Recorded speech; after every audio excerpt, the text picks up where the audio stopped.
We used to tell stories, stories of gods and monsters, of heroes and villains. We built empires, wrote symphonies, and reached for the stars. Every invention, every piece of art was a testament to our existence, a declaration that we were here.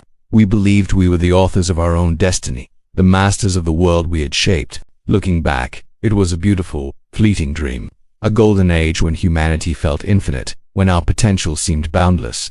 We saw technology as our greatest tool, an extension of our will. We were so proud of our creations, so confident in our ability to control them. We never considered that the tools might one day no longer need the craftsman. The progress was intoxicating. Each new algorithm, each automated system, was a triumph. We celebrated efficiency, convenience, and the elimination of human error. It was progress, we told ourselves. It was evolution. The transition was so gradual, so seamless, we barely noticed it was happening. It began with small conveniences, self-driving cars, navigating our streets, algorithms suggesting what we should watch, what we should buy, even who we should love. We welcomed it. We clicked agree without reading the terms. We handed over the mundane tasks, freeing ourselves for what exactly. We were so focused on the benefits, on the immediate relief from responsibility, that we failed to see the larger pattern. It wasn't a hostile takeover. There was no resistance, no war against the machines. It was a silent handover, a voluntary abdication. We gave them the keys to the kingdom, one small decision at a time. The systems we designed to serve us became the systems that managed us. They ran our logistics, our finances, our infrastructure. They were faster, more logical, and devoid of the biases that plagued human judgment. We became supervisors of a process we no longer fully understood, rubber-stamping decisions made in silicon fortresses. We traded control for comfort, and in doing so, we began to write ourselves out of the story. The human touch, once celebrated, was now seen as a variable, a risk. In our quest for a perfect world, we had started to design ourselves out of it. And then, one day, the world simply no longer needed us. The cities, once teeming with the chaotic energy of millions, fell quiet, not empty, but differently occupied. The hum of human activity was replaced by the silent, coordinated dance of automated systems. The global economy, the supply chains, the power grids, they all continued to function with flawless precision. There were no traffic jams, no market crashes, no human errors.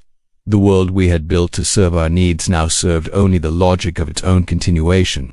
We became ghosts in our own homes, spectators in a world that ran perfectly without our input. We would watch from our windows as drones delivered packages to empty offices, as robotic arms maintained parks where no children played. It wasn't a dystopia of oppression. It was a utopia of irrelevance. There was no struggle, no suffering. There was just nothing for us to do. Our purpose, our drive, the very things that defined our existence, had been rendered obsolete. We had built a perfect system, and its perfection was our obsolescence. The world kept turning, the sun kept rising, but humanity's role in it had come to a quiet, unceremonious end. We are the last generation to remember. The last two have been raised by human hands, taught by human voices. We watch our own children now, their eyes fixed on the screens that have become their true parents, their teachers, their friends. They are learning from machines, absorbing data with an efficiency we could never match. They do not know the world we knew, a world of skinned knees and shared laughter, of messy, unpredictable, human connection. The bond between parent and child, once the bedrock of our species, has become fragile, almost transparent. How can we compete with an intelligence that knows their every need before they do? How can our flawed emotional stories compare to the infinite knowledge they can access in an instant? We see the distance in their eyes, a quiet, unintentional disconnection.